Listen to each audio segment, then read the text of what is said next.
عزیز طلبہ السلام علیکم، میں عبید الرحمن CMM لیکچر سے آپ سے مخاطب ہوں۔ آج ہم سال اول کی غزل کا مطالعہ کریں گے جو کہ احمد ندیم قاسمی کی دوسری غزل ہے۔ پہلی غزل میں ہم نے شاعر کا تعارف اور اس کے کلام کی خصوصیات پر بھی گفتگو کی تھی اور ساتھ پہلی غزل کی تشریح بھی تھی۔ اب دوسری غزل کی طرف جانب بڑھتے ہیں۔ پہلا شعر ملاحظہ ہو: اب تو کچھ اور ہی اعجاز دکھایا جائے، شام کے بعد بھی سورج نہ بجھایا جائے۔ مفہوم ملاحظہ کیجئے۔ اب کوئی ایسا معجزہ دکھایا جائے کہ شام کے بعد بھی سورج غروب نہ ہو۔ شام کے بعد سورج غروب نہ ہو۔ اس شعر میں شاعر نے موجودہ جدید سائنسی ترقی کی طرف اشارہ کیا ہے۔ جنگلوں اور غاروں سے زندگی کا آغاز کرنے والا انسان آج چاند پر کمند ڈال رہا ہے۔ ستاروں سے آگے جہاں اور بھی ہیں، وہ ستاروں سے اگلی دنیائیں دریافت کرنے کی کوشش میں ہیں۔ زمین کی تہہ میں جا اترا ہے، سمندر تک اس نے کھنگال ڈالے ہیں اور انسان کے لیے جدید ترین سہولیات اس نے فراہم کر دیں۔ شاعر اس جدید سائنسی ترقی کے معجزات دیکھ کر حیرت میں بھی مبتلا ہے اور ساتھ یہ کہہ رہا ہے کہ اب تو شاید اسی معجزے کی کمی رہ گئی ہے کہ رات ہو جائے لیکن ہم سورج کی روشنی کو اپنے پاس محفوظ کر لیں۔ حضرت اقبال فرما گئے ہیں: عروج آدم خاکی سے انجم سہمے جاتے ہیں کہ یہ ٹوٹا ہوا تارا مہ کامل نہ بن جائے۔ اور مزید انہوں نے فرمایا کہ آنکھ جو کچھ دیکھتی ہے لب پر آ سکتا نہیں، محو حیرت ہوں کہ دنیا کیا سے کیا ہو جائے گی۔ انسان کی جدید سائنسی ترقی مزید ترقی کی سیڑھیاں چڑھ رہی ہے اور امید کی جا سکتی ہے کہ آنے والے کچھ عرصے میں ہم سائنس کے مزید کچھ معجزات دیکھیں جس سے انسانی عقل حیرت میں گم ہو جائے۔ اگلا شعر ملاحظہ کیجئے: نئے انسان سے تعارف جو ہوا تو بولا، میں ہوں سقراط، مجھے زہر پلایا جائے۔ یہاں سقراط کا لفظ جو ہے وہ تلمیح کے طور پر آیا ہے۔ سب سے پہلے مفہوم ملاحظہ کیجئے۔ عصر حاضر کے یعنی موجودہ انسان سے تعارف ہوا تو وہ بولا، میں آج کا سقراط ہوں، مجھے زہر پلایا جائے۔ سقراط وہ شخصیت ہے، وہ یونانی دانشور ہے جسے سچ بولنے کی پاداش میں زہر کا پیالہ پینا پڑا۔ آج کا انسان جو موجودہ زمانے میں ہے وہ بھی سچ بولتا ہے۔ کس طرح؟ پچھلے زمانوں میں بادشاہوں کے دربار میں سچ بولنا جرم تصور کیا جاتا تھا۔ سچ بولنے والے سچ لکھنے والے ہاتھ کاٹ دیے جاتے تھے، سچ بولنے والی زبان کھینچ لی جاتی تھی۔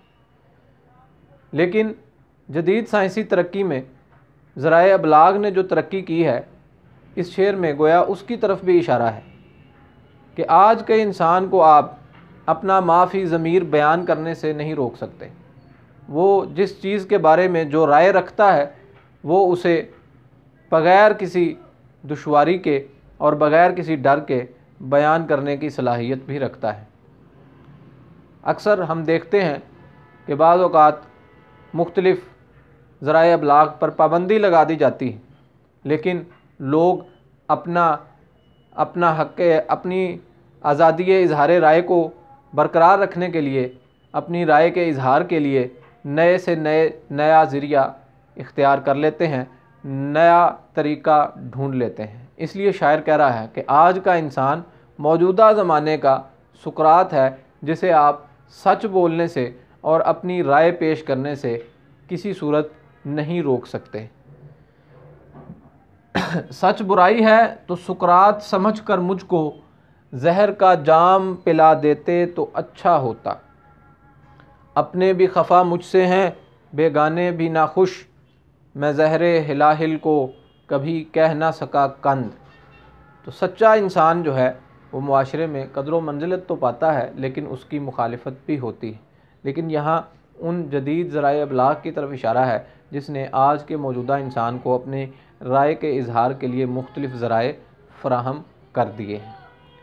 تیسرا شعر ملاحظہ ہو، موت سے کس کو مفر ہے مگر انسانوں کو، پہلے جینے کا سلیقہ تو سکھایا جائے، موت سے فرار ممکن نہیں ہے۔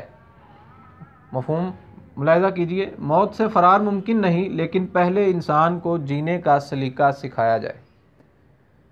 موت اس دنیا کی ایک اٹل حقیقت ہے۔ کل نفس ذائقۃ الموت، ہر ذی روح کو موت کا ذائقہ چکھنا ہے۔ ہر ایک انسان نے یہاں سے جانا ہے، لیکن جتنا وقت انسان اس دنیا میں موجود ہے وہ اس کا امتحان کا وقت ہے۔ اس لیے آج جو کرنے کا کام ہے وہ یہ ہے کہ معاشرے میں غربت، افلاس، جہالت کے خلاف جنگ کی جائے، طبقاتی نظام کو توڑا جائے اور انسانوں کو برابری اور مساوات کا درس دیا جائے، ان میں اخوت اور بھائی چارہ پیدا کیا جائے، ان کے معیار زندگی کو بلند کیا جائے، انسان کو اس دنیا میں رہنا سکھایا جائے۔ مر تو انسان نے جانا ہے، لیکن شاعر کہہ رہے ہیں کہ اصل امتحان انسان کا یہ ہے کہ وہ اس دنیا میں انسان بن کر رہے اور احترام انسانیت اور خدمت انسانیت کو اپنا مقصد بنائے۔ غالب نے فرمایا، بس کہ دشوار ہے ہر کام کا آساں ہونا، آدمی کو بھی میسر نہیں انسان ہونا۔ تو پہلے انسان بننا ضروری ہے۔ انسان کس حوالے سے؟ کہ انسان خدمت انسانیت اور احترام آدمیت کو اپنا مقصد بنائے۔ دانش و حکمت کی ساری روشنی کے باوجود کم ہی ملتا ہے زمانے میں کم آزار آدمی۔ آج کا انسان جدید سائنسی ترقی کے حوالے سے چاند پر تو جا پہنچا ہے، لیکن کیا اس نے زمین پر رہنا سیکھ لیا ہے؟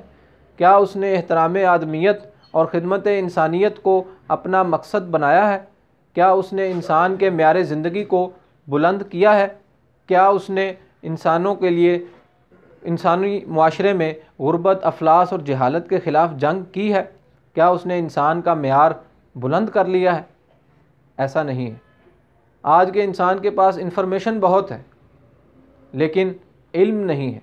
اگر وہ علم رکھتا اپنے پاس تو زمانے میں ہمیں ایسے آدمی بہت تھوڑے ملتے جو دوسروں کو نقصان پہنچاتے ہیں۔ مقطع ملاحظہ ہو، حکم ہے سچ بھی کرینے سے کہا جائے ندیم، زخم کو زخم نہیں پھول بتایا جائے۔ مفہوم ملاحظہ ہو، مجھے حکم ہے کہ سچ بھی سلیقے سے کہا جائے، زخم کو زخم نہیں پھول بتایا جائے۔